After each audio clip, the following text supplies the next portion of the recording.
बिस्मिल्लाहिर्रहमानिर्रहीम, अस्सलाम वालेकुम। उम्मीद करता हूँ सब स्टूडेंट खैरियत से होंगे। आज की वीडियो के अंदर एक क्वेश्चन आप लोगों के लिए लेके आया हूँ जिसको हम लोगों ने सॉल्व करना है। फैक्टोरियल का क्वेश्चन है और फैक्टोरियल आई होप आप लोगों को पता होगा। अगर नहीं पता तो टेंशन नहीं लेनी, मैं आप लोगों को बता दूंगा कि फैक्टोरियल क्या चीज होती है और कैसे हम लोग इसे सॉल्व कर सकते हैं। तो मैंने माइक लगाया नहीं था, मैंने माइक लगा लिया। अब स्टूडेंट्स, ये इक्वेशन आप लोगों को नजर आ रही है, क्या इसका आंसर होगा इस फैक्टोरियल्स का हम लोग सॉल्व करेंगे। और ये क्वेश्चन बहुत ही आसान है, बस आप लोगों को कॉन्सेप्ट का पता होना चाहिए।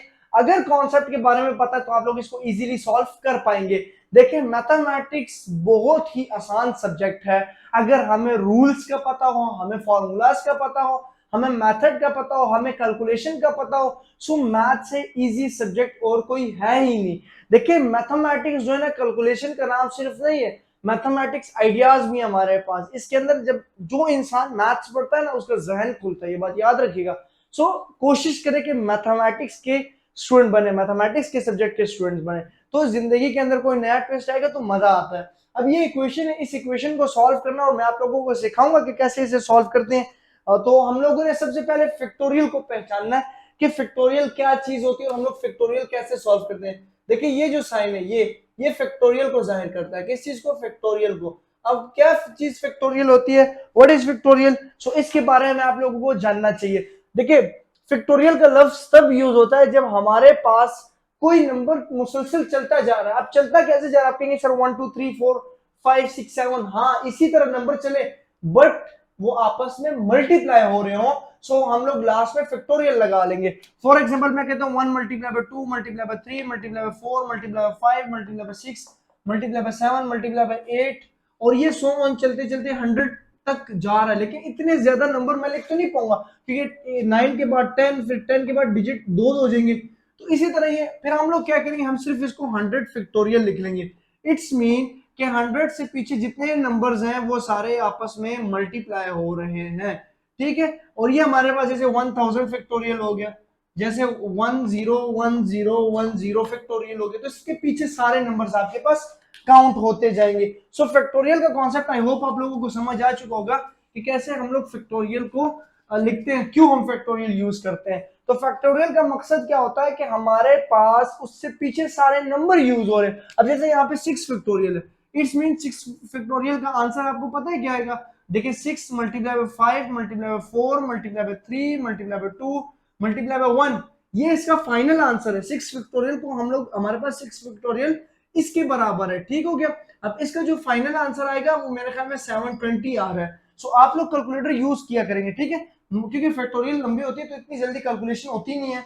तो मेरे ख्याल में 720 इसका आंसर आता है। नहीं तो आप लोगों ने कैलकुलेटर को उठा लेने और मल्टीप्लाई कर लेना है, तो जो आंसर आपके पास आएगा आप लोगों ने वही लिखना है। ठीक है, 6 मल्टीप्लाई 5 मल्टीप्लाई 4 मल्टीप्लाई 3 मल्टीप्लाई 1, 2 और 1, तो 720 आ रहा है। ठीक है, अब अगर मैं 5 फैक्टोरियल को सॉल्व करूं, मैं कहता हूं कि 5 फैक्टोरियल किसके बराबर है, तो इसका आंसर आएगा 5 मल्टीप्लाई 4 मल्टीप्लाई 3 मल्टीप्लाई 2 मल्टीप्लाई 1।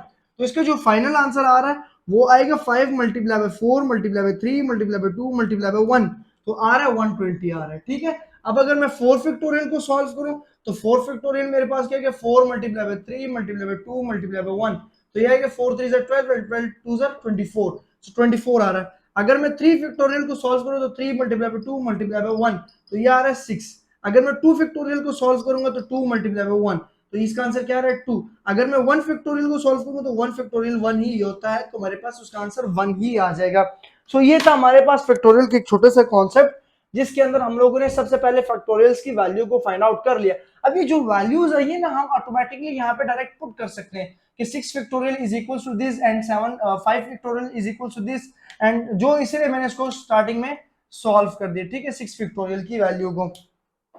अब हम लोग अगर इसको इक्वेशन में पुट करते हैं, मतलब 6 फैक्टोरियल किसके बराबर है, यहाँ पे लिख देते हैं 6 फैक्टोरियल बराबर है 720 के, 5 फैक्टोरियल बराबर है 120 के, और 4 फैक्टोरियल बराबर है 24 के, 3 फैक्टोरियल बराबर है 6 के, 2 फैक्टोरियल बराबर है 2 के, और 1 फैक्टोरियल बराबर है 1 के।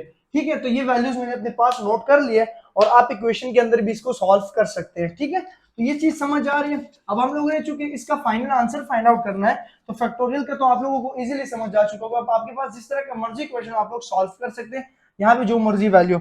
अब सिंपल इसकी कैलकुलेशन करनी है, तो यहाँ पे हमारे पास क्या आ जाएगा 720 प्लस 5 की जगह 120 ब्रैकेट क्लोज, मल्टीप्लाई हो रहा है, यहाँ पे आ जाएगा 4 फैक्टोरियल की जगह 24 प्लस 3 फैक्टोरियल की जगह आ जाएगा 6 प्लस 2 फैक्टोरियल की जगह 2 और 1 फैक्टोरियल की जगह 1। ठीक है, ये डिवाइडेड बाय, इसके बाद आएगा 6 माइनस 5 फैक्टोरियल, सो 6 माइनस 5 फैक्टोरियल, तो 6 की जगह आएगा 720 माइनस 120। ठीक हो गया, मल्टीप्लाई बाय 24 माइनस 6, हम उसकी वैल्यू को पुट कर रहे हैं, और 2 फैक्टोरियल बराबर है 2 के और 1 फैक्टोरियल बराबर है 1 के, और इसका क्वेश्चन का आंसर फाइंड आउट करना है। ठीक है, अब हमारे पास 720 प्लस 120 आ जाएगा 840, मल्टीप्लाई बाय ये 30 आ जाएगा, मल्टीप्लाई बाय ये 3 आ जाएगा, और डिवाइडेड बाय हमारे पास क्या होगा 600 हो जाएगा इसकी जगह, 720 माइनस 120 मल्टीप्लाई बाय 24 माइनस 6 18, और बीच में प्लस का साइन 1 आ जाएगा, इज इक्वल टू इसका आंसर फाइंड आउट करना है। ठीक है, अब हम लोग कटिंग कर सकते हैं ना, क्योंकि सारी वैल्यू, सॉरी ये मल्टीप्लाई का साइन है, तो ये सारे आपस में मल्टीप्लाई हो रहे हैं, जब मल्टीप्लीकेशन का मतलब आता है तो आप लोग कटिंग कर सकते हैं, तो यहाँ से आएगा 3 1 3 एंड 3 6 18। ठीक हो गया, फिर हमारे पास आएगा 6 1 6 एंड 6 5 30। ठीक हो गया, फिर हम करते हैं 5 1 5 एंड यहाँ पे आ जाएगा 120। हाँ 5 1 आप लोग डिवाइड कर सकते हैं इसको डायरेक्ट, 5 डिवाइडेड बाय 600, तो ये मेरे पास आ रहा है 1/12, 5 डिवाइड बाय 1/125 डिवाइडेड बाय 600 था ना, सॉरी, तो ये 1/20 आ रहा है। ठीक हो गया, अब हमारे पास जो आंसर आ रहा है वो आ रहा है 840 डिवाइडेड बाय 120, यहाँ से 0 0 कट हो गया, फिर हमारे पास क्या आ रहा है फाइनल में 84 डिवाइडेड बाय 12, तो 12 1 12 और 12 7 84, तो हमारे पास फाइनल आंसर क्या आ गया 7। सो इतने बड़े फैक्टोरियल का आंसर जो है वो सिर्फ और सिर्फ 7 है। सो स्टूडेंट्स, उम्मीद करता हूं आज की वीडियो के अंदर आप लोगों ने सीखा होगा फैक्टोरियल के क्वेश्चन को हम लोग कैसे सॉल्व कर सकते हैं। अगर कोई भी फैक्टोरियल का क्वेश्चन आता है और जो आपको समझ नहीं आ रही तो आप मेरे से राब्ता कर सकते हैं, कांटेक्ट कर सकते हैं, मेरा नंबर भी है, व्हाट्सएप भी है, और आप मैसेंजर पे भी पूछ सकते हैं, तो इंशाल्लाह मैं आपकी हेल्प लाजमी करूंगा। तो मैथमेटिक्स का कोई भी इश्यू होता है आपके पास किसी कोर्स के अंदर, कोई भी मैं कोर्सेज भी करवा रहा हूँ मैथ्स के 9th and first year second year के, सो अगर उसके अंदर कोई आपको डाउट फील होता है या कुछ भी होता है तो आप मेरे से कांटेक्ट कर सकते हैं, और जाते जाते वीडियो को लाजमी लाइक करते और चैनल को सब्सक्राइब करते हुए जाइएगा, क्योंकि यही हमारी जो है ना मेहनत का सिला होता है। अगर आप लोग सपोर्ट नहीं करेंगे तो हमारी हम डिमोटिवेट हो जाएंगे। सो इस तरह की और वीडियोस आप लोगों के सामने लाता रहूंगा। मोहम्मद फैजान को दीजिए इजाजत, दुआओं में याद रखिएगा, अपना ख्याल रखिएगा, अल्लाह।